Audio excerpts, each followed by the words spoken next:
Hello नमस्कार दोस्तों, आज की वीडियो में हम चैप्टर 10 पढ़ेंगे जो कि है हायर एजुकेशन। ये चैप्टर 10 का सिलेबस है जो हमने प्रीवियस वीडियो में डिस्कस किया हुआ है। प्रीवियस वीडियो में हमने पॉलिसीज़ जो देखी थी, कमीशंस देखे थे जो कि इंडिपेंडेंस से पहले हमारे देश में आई थी ब्रिटिशर्स के टाइम के समय में, जिनसे हमें क्वेश्चन जो है वो देखने को मिलते हैं। आज की वीडियो में हम इंडिपेंडेंस के बाद जो पॉलिसीज़ और कमीशंस हमारे देश में आए हैं उनको स्टडी करेंगे। इंडिपेंडेंस के बाद सबसे पहला जो हमारा कमीशन आया था जो कि रिलेटेड है यूनिवर्सिटीज़ से, जिसको कि यूनिवर्सिटी एजुकेशन कमीशन भी कहा जाता है। यूनिवर्सिटी एजुकेशन जो कमीशन है ये 1948 में आया था। इसके चेयरमैन जो थे वो डॉक्टर एस राधाकृष्णन थे। इसको राधाकृष्णन कमीशन और राधाकृष्णन आयोग भी जो है कहा जाता है। ये यूनिवर्सिटी एजुकेशन को देखने के लिए बनाया गया था। ये रिलेटेड है किससे? यूनिवर्सिटी एजुकेशन से। देन ये सबसे पहला कमीशन था जो कि इंडिपेंडेंस के बाद आया। उसके बाद हमारा जो सेकंड इसके बाद का जो कमीशन है वो आया था मुदालियर कमीशन, जिसे कि सेकेंडरी एजुकेशन कमीशन भी कहा जाता है, जो कि सेकेंडरी एजुकेशन थी उसको देखने के लिए बनाया गया था। और ये आया था 1952 से 53 में। It recommended introducing a 3-year secondary and 4-year higher education system. 3 year का सेकेंडरी और 4 ईयर का हायर एजुकेशन सिस्टम जो है ये इन्होंने प्रपोज किया था, इन्होंने रिकमेंड किया था। It also advocated the setting of multipurpose schools and vocational training institutions. Mudaliar जो कमीशन है इसमें मल्टीपर्पज़ स्कूल की बात कही गई है और वोकेशनल जो ट्रेनिंग इंस्टीट्यूशंस हैं उनको सेटअप करने के लिए कहा गया है 1952 एंड 53। देन उसके बाद नेक्स्ट जो हमारा है वो है कमिटी ऑन इमोशनल इंटीग्रेशन, जो कि आया था 1961 में। ये इसके जो चेयरमैन थे वो थे संपूर्णानंद।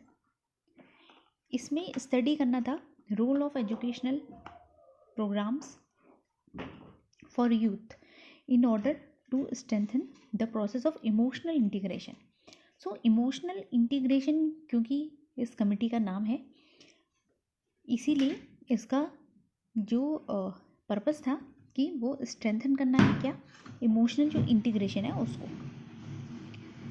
देन नेक्स्ट इसके बाद जो 5th पॉइंट है इसमें 1963 में डिसीजन जो है वो गुजरात यूनिवर्सिटी के द्वारा लिया गया था, make Gujarati the sole medium of instruction and examination, जिसमें कि गुजराती को मीडियम बनाया गया है इंस्ट्रक्शन का और एग्जामिनेशन का गुजरात में।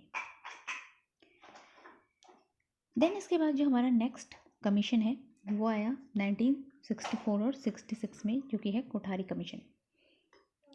कोठारी कमीशन जो है वो कॉम्प्रिहेंसिव कमीशन जो है वो माना जाता है, क्योंकि इसमें प्राइमरी एजुकेशन से लेकर हायर एजुकेशन तक सारी ही जो लेवल्स हैं स्कूल से लेकर यूनिवर्सिटी तक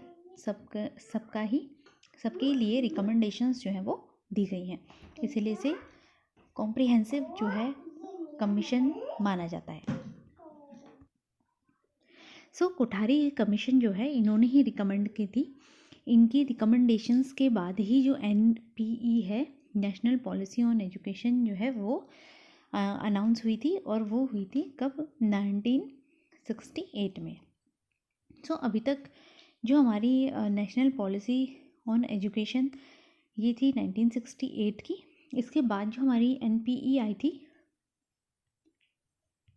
वो थी 1986। सबसे पहली जो हमारी NPE थी वो थी 1968। देन उसके बाद NPE 1986, और उसके बाद जो हमारी न्यू एजुकेशन पॉलिसी जो है, जो कि नेशनल एजुकेशन पॉलिसी NEP, इनके नाम में भी डिफरेंस है। पहले इनको NPE जो है वो कहा जाता था, अभी जो हमारी NEP 2020 है इसको NEP कहा जाता है, जो कि है नेशनल एजुकेशन पॉलिसी, जो कि आई थी 2020। तो कोठारी कमीशन जो है इसको डिटेल में हम आगे पढ़ेंगे। नेक्स्ट जो हमारा 7th टॉपिक है, जहाँ पर हमें NCTE के बारे में गिवन है। NCTE जो है वो national council for teacher education है, जो कि सेटअप हुआ था कब, 1973 में। 1973 में ये सेटअप हुआ था, गवर्नमेंट ने इसको सेटअप किया था। नेशनल एक्सपर्ट बॉडी जो है ये बनाई थी, जो कि एडवाइस करती थी सेंट्रल एंड स्टेट गवर्नमेंट्स को, जो भी ऑल मैटर्स थी टीचर एजुकेशन से रिलेटेड उन पर। द काउंसिल जो है, इस काउंसिल को स्टैट्यूटरी बॉडी बनाया गया था पार्लियामेंट्री एक्ट 1993 में। तो 1993 में जो है वो NCTE जो है उसको क्या बना दिया गया था, स्टैट्यूटरी एक्ट 1993 में पास करके इसको स्टैट्यूटरी बॉडी जो है वो बना दिया गया था। सो NCTE जो है उससे रिलेटेड हमें कुछ इंपॉर्टेंट टर्म्स जो हैं वो याद रखने हैं कि सबसे पहले ये 1973 में जो है इसको सेटअप किया था। देन ये तब एडवाइजरी बॉडी थी।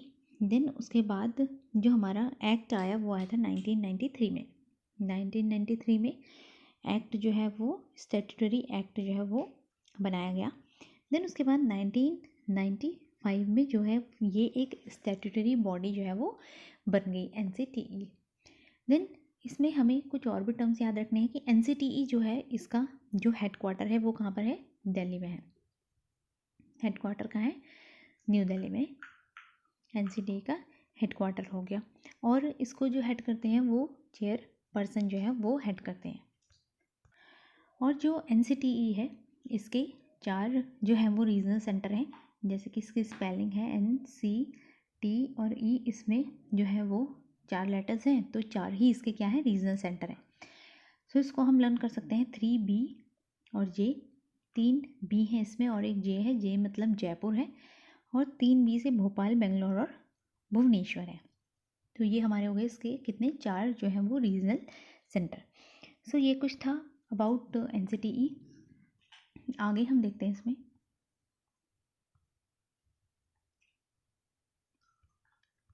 आज की वीडियो में हमने कुछ कमीशंस और कमिटीज़ जो हैं वो उनको स्टडी किया। नेक्स्ट वीडियो में हम आगे की जो और कमीशंस और कमिटी हैं जो कि इंडिपेंडेंस के बाद आई हैं उनको स्टडी करेंगे डिटेल में, और उनसे रिलेटेड जो क्वेश्चंस हैं उनको भी पढ़ेंगे, और NEP जो हमारी है उसको भी देखेंगे, न्यू एजुकेशन पॉलिसी NEP। तो अगर आपको वीडियो पसंद आया तो लाइक ज़रूर कीजिए, और चैनल सब्सक्राइब नहीं किया तो सब्सक्राइब भी कर लीजिए। Thank you for watching.